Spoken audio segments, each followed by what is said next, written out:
So today in this box, we have the admittedly iterative update to the Acer Chromebook Spin 714. And that device has been really awesome in its last few iterations. But this is the official Chromebook Plus branded version that came out just this May. We finally have it in the office, so we're hopping in the box to check it out. So I do actually have right off camera here the last version. So this one's got the 13th gen Intel Core i3 or i5, I think. I don't know. So we'll be able to kind of see that for comparison. Because we actually only had hands-on with this thing. I kind of thought we'd leave the event with one of these. So I looked at it for a second and moved on. So we actually didn't spend much time at all with this device. Hence why we're actually doing an unboxing with this one. And as they have been lately, Acer is sending over a case with this one. I'm going to pull this thing out of here and see what it looks like, but I would guess it's going to be a gray case with a pouch in the front. So that's what Acer's been doing for a little while. But I appreciate that. Like at one point, Acer was like shipping mice with their Chromebooks, which is kind of cool too, I guess. But I think this is far more useful for more people. Let's just pop this dude open. Give it a look. I like to use these while I have them. It helps me, as anybody who's been around here for a little while knows. I've dropped a Chromebook or two over the years, so this helps me ensure that I'm not going to break something. So yeah, just a pouch in the front, padded case here. It's a nice touch. I mean, if it's not going to drive the price up at all, to be able to ship a case with your Chromebook is kind of a nice little addition that Acer does. But here's what we all came for, let's be honest. The new Chromebook Plus branded, and if memory serves, I don't think it looks that much different than last year's version. I don't think. Again, I could be wrong. I probably should have went back and at least watched our hands-on video before doing this. But let's pop this bad boy open, and as always, inside the Chromebook box, not much. A lot of recycled stuff, which is always a thumbs up. If you can recycle these boxes quickly and easily, that's awesome. Two-piece charger, USB Type-C, obviously. And then the actual Chromebook and, you know, the general paperwork and stuff that's always in there. Yep, as soon as I pull it out, you even have the same kind of gold accents here. So I think we're going to be in for a lot of the same. And we've talked about that on the website, at least, about the fact that the May event that we went to was a lot of iterations. So I talked about that a lot in the 516 GE review. And I put it in air quotes because we talked about some of the new stuff, the couple small iteration things, but ultimately what Acer's done and what a lot of companies have done, Asus has done the same with the new Chromebooks that came out in the spring, is just kind of really iterate. So getting some of the more AI-centric Intel silicon in here, so these Core Ultra chips, and not changing a whole lot else about these devices. And so we want to kind of check out and see what might be different in this one. So let me get them side by side. I'm not going to spend a ton of time talking about these side by side, but I noticed looking over here that there's one specific difference I noticed. Again, this is little stuff, but you see that nice rounded edge there? It makes this whole device feel more approachable, which I know it's a small thing, but you can kind of see the sharp corner here on the back side of the last gen version of this thing. I apologize, we got this one off the shelf. It's a little dusty. And it looks like, yeah, so last time around they kind of got rid of the chamfered edge on the top. They brought that back. I like that. I think it's a cool look. So hopefully you can catch it there. How would I grab that? Is that working? Okay. So yeah, they brought this chamfered edge back. Kind of gives it that like mirrored finish around the edges. I like it. It's a nice touch. But then those rounded corners. So, okay, there's more different here than honestly I expected. I felt like I was going to get this thing out and it's going to be the exact same chassis. You got less of the kind of slope around the sides on the new one versus the old one. So this is a new chassis. So if I've underrated that prior to this, I apologize, Acer. The bottom piece looks pretty identical here. Same fan ports, all that stuff. Definitely aluminum, so aluminum top and bottom, which is good. The 714 has exhibited great build quality for years at this point. And then you've got the same kind of gold accented hinges. And again, as I'm turning this thing, I'm seeing the chamfered edge here kind of mixing with that shiny goldish well, there's a little chamfer there. So I spoke too soon. There is a chamfer across the back edge here, but I like those accents kind of all going together. That's pretty cool there. So yeah, let's open this thing up. The last few 714s have had a 1-finger lift. This one is no different. So awesome. Love to see that. And as soon as I opened this, I realized there is one other difference. The speakers on this one are in a different position. Again, it's one of those things I don't know. I just didn't notice it in New York. So let me open this guy up so you can kind of see their keyboards here. And as you can see, I mean, we even have a different chassis on the inside as well. So not only do we now have these rounded corners towards the top of the keyboard, the back, you still kind of got that sloped off thing going on. But I feel like the edges are a little boxier. Not a ton, but a little bit. But yeah, your speakers are now left and right oriented instead of a bar across the top. What that makes for, as you can see with these guys side by side, is a much larger trackpad area, because now we've got that vertical space to move the keyboard kind of upward and move the keys or the speakers to the side. And now we've got more trackpad space. I kind of was hoping that I'd forgotten about this and maybe they had like chamfered it's still got that little kind of accent around the edge of the trackpad. I was kind of hoping to be that same gold. That would be a kind of a neat little tie-in aesthetically, but the same kind of plasticky alloy kind of stuff that they've been using. But you can see right there on the edge, hopefully that picks up on camera, it's just a different shape on the inside. I mean, this kind of almost slopes upward towards the edge to kind of square the edge off, whereas this one is sloping downward around the outside.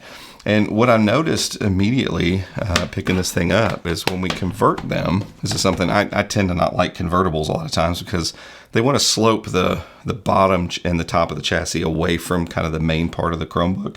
It looks better on a desk whenever it's in clamshell, but when you flip it around, you kind of get this motion going on. It's like putting two ends of bread together backwards. You know, it doesn't really look good. It doesn't feel good. It's not nice to use. You see that pretty considerably on this version, the older version of the Spin 714, and that's been the case for the last few builds. It's a little less noticeable on this version. On the new one, not a ton, but the boxy sides help kind of bring that together a little bit. But the biggest difference here is those rounded corners I talked about. I wasn't even thinking about this, but when you go to convert it and pick the thing up, those corners go right into your palms as you're holding it. Well, whenever you have these squared off corners like this, that does not feel good. I mean, it's not just like, oh, that's a little uncomfortable. Like, it kind of hurts, to be honest with you. Like, and so it dissuades you from wanting to pick this thing up as a convertible. So I like that move. I think it makes this more of an approachable tablet type device that feels so much more comfortable in the hand. So kudos to Acer for making that particular change. Real quick around the sides, this one has the two USB Type-Cs over on one side, along with the full-size HDMI slot. And then on the other side, you've got one USB Type-A, headphone microphone jack, and then your volume rocker. So you're still getting a pretty decent selection of ports. Get a nice little bit of lift there for the battery. You can kind of see that thing coming up off the table just a skosh. I don't love it when that's like overdone. But overall, the hinge feels great. It feels solid, yet it's not hard to open. Obviously, you get a 1-finger lift. That's pretty awesome. And this new layout, the kind of more rounded but boxy version of this, looks really good. Like all of that. So let me break real quick. Let me get logged in. That'll give me enough time with the keyboard and stuff. And I'll let you hear these speakers and see what they sound like. All right, we've got this thing up and running, and I can tell you right away a couple things I'm liking right off the bat. So for one, I've liked the 714 keyboard for a little while. There was a period where Acer, even in their nicer Chromebooks, was getting to a point where their keycaps were kind of wobbly. And so I would get used to them. You can tell here I'm putting just a little bit of pressure to see if there's a little wiggle. No wiggle there. You've got backlighting obviously here that's done the right way with nice dark keys. And that backlighting will just come up through the letters when needed. I wish Asus would get their heads around that. The light gray keys and the light gray letters and symbols is just not a good combo. This works really well. The trackpad feels amazing too. I'm pretty sure this is a Gorilla Glass trackpad. And not Ocean Glass. I could be wrong on that. I'm looking down here on the little thing. It does not say. This one feels really good. And the click mechanism is very quiet, but really reassuring. clicks kind of up towards the middle pretty easily, and nice and smooth. So and I just the 714 before kind of had that squish trackpad. This is a much nicer surface. Again, the keyboard feels really great to type on. It's nice and quiet as well. Believe it or not.